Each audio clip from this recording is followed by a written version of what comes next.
unlad ng ating bansa at dumarami ang kahirapan.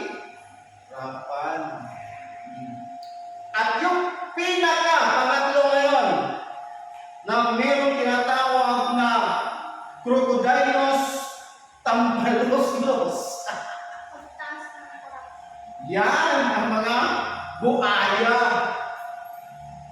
Ang mga buhaya kasi nangangayan eh. Kaya, korupsyon. So kayo, dapat, kayo bata pa, kayo, ang sabi nga ni Rizal, ang kabataan ay pag-asa ng bayan. Bakit medyo lang? Hindi nakikita sa iba nila. Hindi na medyo lang kasi kayo yun ang sumusunod. Kayo ang tagasunod. Dapat baguhin nyo na yan ngayon. Yung mga konsepto nyo, yung mga pananaw nyo, yung mga perspective nyo, dapat baguhin nyo na yan ngayon. Kasi yung mga kabats namin, yung aming mga kaedad, wala na yung mga utak, puro na korupsyon.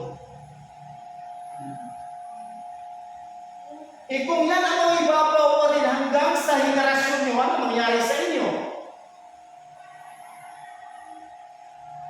So dapat ngayon, start na sa inyo ngayon. Dapat buwagin na yung political dynasty na yan. Yung oligarchs na yan, hindi yan dapat mangibabaw sa ating bansa. Hindi sila dapat ang mamumuno. Kasi ginawa nilang negosyo ang ating bansa. Sabi nga ng isang negosyante, sabi niya, politics in the Philippines is the dirtiest business. See? Ano ibig sabihin nun? Ano yan sa Tagalog? Pilipino? Ha?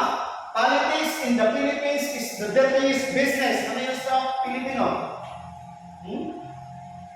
Ang politika sa Pilipinas ay siyang pinakamaruming negosyo. Ayun na ngayon. Kaya oligarchs. Tinumpala ang political dynasty na instead na political dynasty, tayo ngayon ay pinamunuan na ng mga oligarchs. Dapat kayo mag-iba na kayo ng perspective ngayon. Kailangan marunong ngayon kayo tumingin kung anong nangyayari sa ating kapaligiran. Pumili kayo ng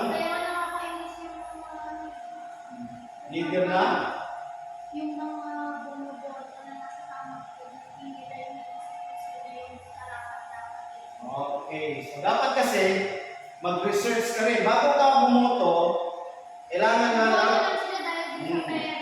Di ba?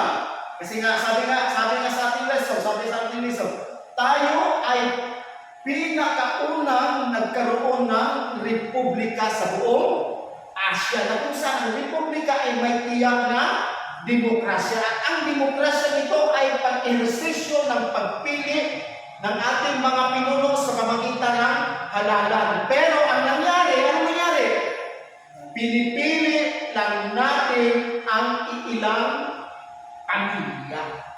Yan. Yan ang mga talaan ng probinsya. Tasuba.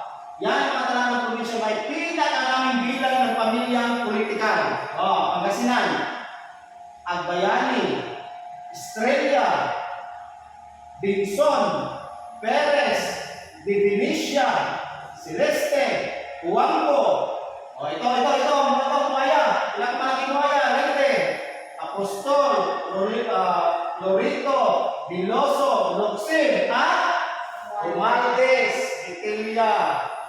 Meron sa Cebu, Usminya, Durano, Golias, Garcia, Quintanar, Martinez, Negros Occidental. Ano yan?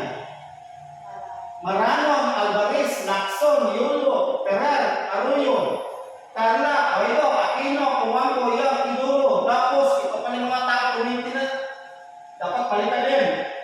Quezon, Alcala, Enverga, Punsalan, Suarez, Antanyada, Soligaris, Emilio, si Garin, si Lopez, si Buko, si Defensor, si Tupas, Sotika, Surigao del Sur, o yung mga pamilya niyan, Tim, Morello, Pimentel, Falcon, Pichay. Ako si Pichay.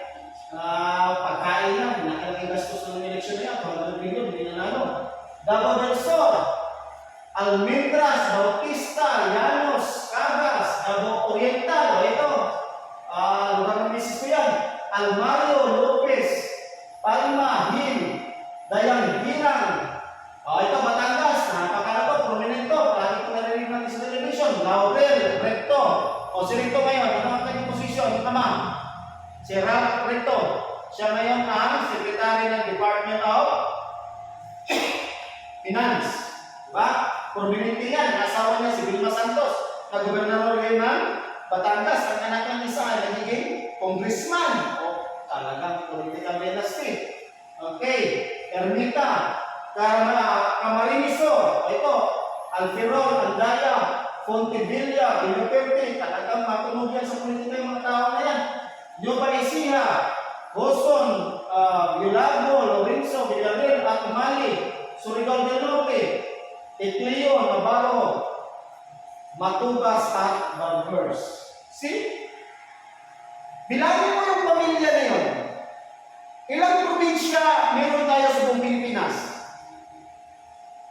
Palagay natin, sa pinag-aralan natin, 80 na province. Out of 80 na province, ilang porsyento ang political dynasty sa ating bansa? 94%. So 94% of 80, ilan yun? 73. Ay, nako! 73, ilan lang? 80 na probinsya, 7 lalawigan lang ang walang political dynasty. So, dapat kayo ngayon magbago na ang persepsyon sa inyong buhay. Dapat baguhin nyo na yung mga pananaw nyo. Kayong basta-bastang pumili ng mga pinuno na galing sa political dynasty. Dapat talagang pamindalahan na yan. Yung gumawa ng 1987 Constitution ay hindi talaga ako bilib dyan. Gumagawa nga 1987 Constitution. Demokrasya tayo, republika tayo, kasi galing tayo sa diktador na pamahala sa panahon ni Marcos.